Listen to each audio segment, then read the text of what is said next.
Selam dostlar. Sovyet Yolculuğu kanalımıza hepiniz hoş geldiniz. Bu videoda sizlere Sovyet idari yapısından bahsedeceğim.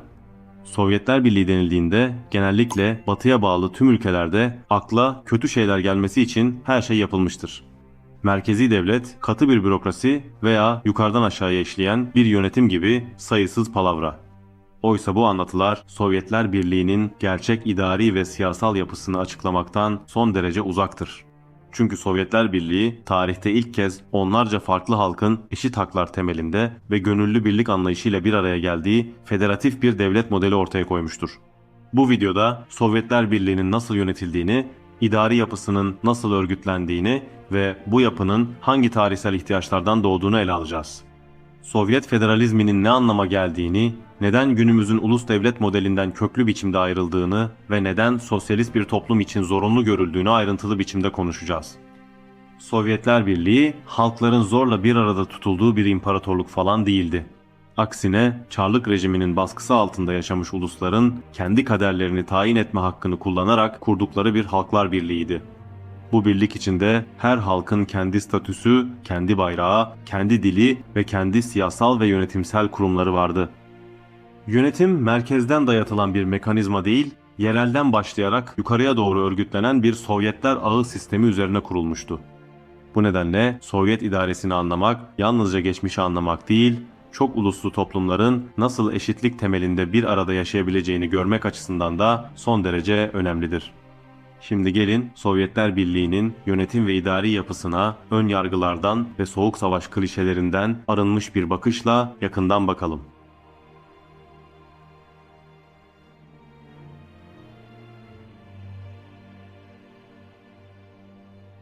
Sovyetler Birliği'nin yönetim ve idari yapısını anlamak için öncelikle bu devletin hangi tarihsel koşullarda ve hangi siyasal ihtiyaçlar temelinde kurulduğunu kavramak gerekir. Sovyetler Birliği, klasik anlamda bir devletin genişlemesiyle ya da tek bir ulusun egemenliğini yaymasıyla ortaya çıkmadı. Aksine yüzyıllar boyunca Çarlık Rusyası'nın baskısı altında yaşamış onlarca halkın Ekim Devrimi sonrasında kendi kaderlerini tayin etme hakkını fiilen kullanmasıyla oluştu. Federasyon kavramı Sovyetler Birliği'nde soyut bir hukuk terimi değil, devrimin zorunlu bir sonucuydu. Çarlık rejimi Rus olmayan halkları siyasal olarak dışlamış, kültürel olarak bastırmış, ekonomik olarak geri bırakmıştı. Bolşevikler bu mirası direkt olarak reddettiler. Lenin'in yaklaşımı son derece açıktı. Sosyalizm, halkların zorla bir arada tutulduğu bir devlet biçimiyle inşa edilemezdi. Bu nedenle Sovyetler Birliği kuruluşundan itibaren halkların eşitliği ve gönüllü birlikteliği ilkesini esas aldı. 1922'de Sovyetler Birliği kurulduğunda bu birlik herhangi bir fetih ya da ilhak sürecinin sonucu değildi. Birlik cumhuriyetleri kendi Sovyet kongrelerinde aldıkları kararlarla bu birliğe katıldılar. Bu yönüyle Sovyetler Birliği tarihte ilk kez çok uluslu bir devletin ayrılma hakkını anayasal düzeyde tanıdığı bir örnek oldu. Bu hak kağıt üzerinde kalan bir söylem değil, devletin meşruiyet temeliydi. Çünkü Sovyet iktidarı bir halkı zorla tutmanın dünya barışına ve sosyalizme zarar vereceğini kabul ediyordu. Federasyon bize öğretildiği anlamda bir taviz değil, aksine bir güçtür. Sovyet federalizmi halkları bölmek için değil, eşitlik temelinde bir arada yaşatmak için tasarlanmıştır.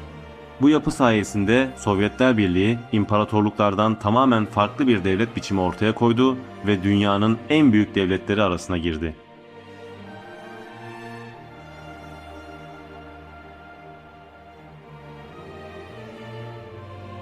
Sovyetler Birliği'nin idari yapısını doğru değerlendirebilmek için onu günümüz ulus devlet modeliyle karşılaştırmak gerekir. Modern ulus devletlerin büyük çoğunluğu tek bir egemen ulus etrafında şekillenir. Devlet dili, resmi tarih anlatısı ve siyasal kimlik bu egemen ulusun çıkarları doğrultusunda belirlenir. Diğer halklar ise çoğu zaman azınlık olarak tanımlanır ve bu tanım siyasal eşitsizliği de beraberinde getirir. Sovyetler Birliği bu modeli kökten reddetti. Sovyetlerde devleti kuran ulus kavramı yoktu. Ruslar nüfus olarak büyük olsalar da hukuki ve siyasal olarak diğer halklardan üstün değillerdi. Sovyet Anayasası tüm halkları eşit kabul ediyordu ve bu eşitlik yalnızca teorik değildi. Her halkın kendi ulusal kimliği devletin resmi yapısı içinde tanınıyordu. Sovyetler Birliği'nde yaşayan her halkın kendine ait bir bayrağı, arması ve resmi statüsü vardı. Bu semboller folklorik süslemeler değil, doğrudan devlet yapısının parçasıydı. Bir Ermeni, bir Özbek ya da bir Gürcü kendi cumhuriyetinde, kendi dilinde eğitim görebiliyor, kamu işlerini kendi ana dilinde yürütebiliyordu. Ulusal kültürler bastırılmak yerine teşvik ediliyor, yazılı diller geliştiriliyor, yerel tarih ve edebiyat devlet eliyle destekleniyordu. Bu durum Sovyetler Birliği'ni klasik bir merkezi devlet olmaktan çıkarıp gerçek anlamda çok uluslu bir federasyon haline getiriyordu. Egemen olan bir ulusun diğerleri üzerinde baskı kurduğu bir yapı yerine farklı halkların eşit ortaklar olarak bir arada yaşadığı bir sistem inşa edilmişti.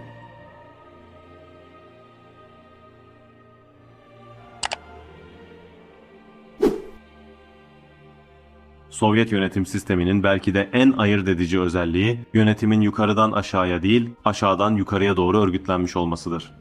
Sovyet kelimesinin kendisi bu yapının özünü açıklar. Sovyet yani konsey, emekçilerin doğrudan katılımıyla oluşan bir yönetim organıdır. Bu konseyler fabrikalarda, köylerde, mahallelerde ve iş yerlerinde kuruldu. Yerel sovyetler halkın doğrudan oyuyla seçiliyordu. Bu temsilciler ayrıcalıklı bir siyasal sınıf oluşturmuyordu. Görevlerinden çağrılabiliyorlardı, idareci olmak bir prestij değildi ve maaşları sıradan bir işçinin maaşını aşmıyordu. Bu durum yönetim ile halk arasındaki mesafeyi en aza indirmeyi amaçlıyordu. Yerel sovyetler birleşip ilçe sovyetlerini, ilçe sovyetleri birleşip bölge sovyetlerini, bölge sovyetleri ise birleşip cumhuriyet sovyetlerini oluşturuyordu.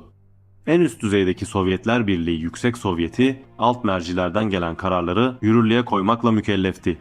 Yani örneğin herhangi bir yerde bir çeşme yapılacaksa bunun kararını o yerleşim yerinin Sovyeti verirdi, hiçbir merkezi yapı emir vererek üstten bir çeşme inşası kararı veremezdi.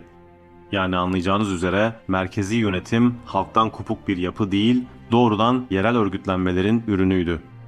Bu sistem liberal parlamenter demokrasilerden farklı olarak halkın yalnızca seçim günlerinde değil, sürekli olarak yönetime katılmasını hedefliyordu.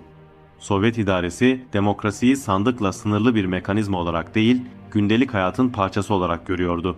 Bu günümüzde bizlere anlatılan demokrasi söylemleriyle taban tabana zıttır.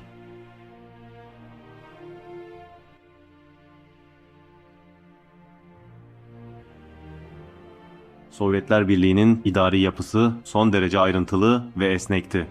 Bu yapı farklı halkların nüfus büyüklüklerine, tarihsel gelişimlerine ve coğrafi koşullarına göre şekillendirilmişti. Birlik cumhuriyetleri Sovyetler Birliği'nin temel yapı taşlarıydı. Bu cumhuriyetler anayasal olarak birlikten ayrılma hakkına sahipti ve kendi içlerinde anayasaları da bulunuyordu. Birlik cumhuriyetlerinin içinde ise özerk cumhuriyetler yer alıyordu. Bu özerk yapılar daha küçük ulusal toplulukların kendi kimliklerini koruyabilmeleri için oluşturulmuştu. Ayrıca oblastlar, kraylar ve okruglar gibi idari birimler de vardı. Bunlar çoğunlukla ekonomik ve coğrafi ihtiyaçlara göre belirlenmişti. Özerk oblastlar ve ulusal okruglar sayıca daha az olan halkların kültürel ve idari haklarını güvence altına alıyordu. Bu yapı sayesinde Sovyetler Birliği tek tip bir idari model dayatmak yerine farklı halkların ihtiyaçlarına göre şekillenen çok katmanlı bir federasyon kurmuştu. Bu sistem merkeziyetçilikle yerel özerklik arasında bilinçli bir denge kuruyordu. Merkezi idari yapı, planlama ve koordinasyon görevini üstlenirken yerel yönetimler kendi bölgelerinin somut sorunlarıyla ilgileniyordu.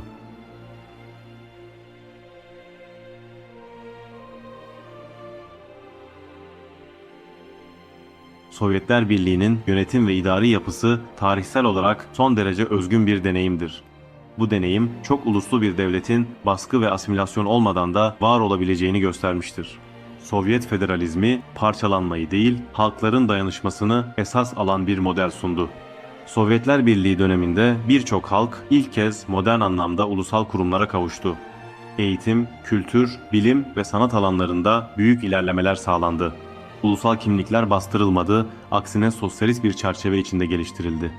Sovyetlerde yaşayan halklara dair çok sayıda video yayınlamıştık, bizleri takip edenler bilir. Sovyet halkları video listemizi sağ üstte koydum, merak edenler oradaki videolarımıza göz atabilir. Bugün Sovyetler Birliği'ne yönelik yapılan karalamaların tamamı bu idari ve siyasal yapıyı görmezden gelir. Oysa Sovyet sistemi halkların eşitliği ve doğrudan demokrasi temelinde inşa edilmiş, tarihsel olarak ileri bir yönetim modeli ortaya koymuştur. Sovyetlerde yönetim ve idari yapı yalnızca geçmişte kalmış bir deneyim değil, insanlığın birlikte yaşama arayışında ortaya koyduğu en kapsamlı ve tutarlı modellerden biridir. Evet dostlar, Sovyetler Birliği'nin yönetim ve idari yapısına yakından baktığımızda karşımıza çıkan Sovyetlerin tekçi bir ulus devlet değil, halkların eşitliği ve gönüllü birlikteliği temelinde kurulmuş çok uluslu ve federatif bir devlet deneyimi olduğudur. Bu yapı baskıya ve asimilasyona dayanan tarihsel imparatorluk modellerinden bilinçli bir kopuşu temsil eder. Sovyet federalizmi halkları bölmek için değil, farklı ulusları, dilleri ve kültürleri eşit haklar temelinde bir arada yaşatmak için inşa edilmiştir. Birlik cumhuriyetlerinden özerk yapılara, yerel Sovyetlerden en üst devlet organlarına kadar uzanan bu sistem, yönetimin merkezden değil, doğrudan halktan doğduğu bir anlayışı esas alır. Her yönetim kademesi seçimle belirlenir. Her idari yapı alttan yukarıya doğru örgütlenir. Bu nedenle Sovyet idaresi günümüzün sosyalizm karşıtı propagandacılarının dediği gibi yalnızca geçmişte kalmış bir devlet modeli olarak görülmemelidir. Sovyetler Birliği çok uluslu toplumların zorla değil, eşitlik ve dayanışma temelinde yönetilebileceğini tarihsel olarak kanıtlamıştır. Birçok halk ulusal kimliğini, dilini ve siyasal statüsünü ilk kez bu sistem içinde kurumsal güvence altına almıştır. Bugün Sovyetler Birliği üzerine yapılan tartışmaların büyük bölümü bu idari ve siyasal yapıyı görmezden gelir. Oysa Sovyet deneyimi federalizmin yalnızca bir yönetim biçimi değil, birlikte yaşamanın ve halklar arası eşitliğin somut bir aracı olabileceğini açıkça göstermiştir. Sovyetlerdeki yönetim ve idari yapı, insanlığın toplumlar için geliştirdiği en kapsamlı ve tutarlı modellerden biri olarak tarihteki yerini almıştır. Bu deneyimi anlamak yalnızca geçmişi değil, geleceği de daha doğru tartışabilmek için gereklidir. Umarım Sovyet idari yapısını konu aldığımız bu videomuzu beğenmişsinizdir.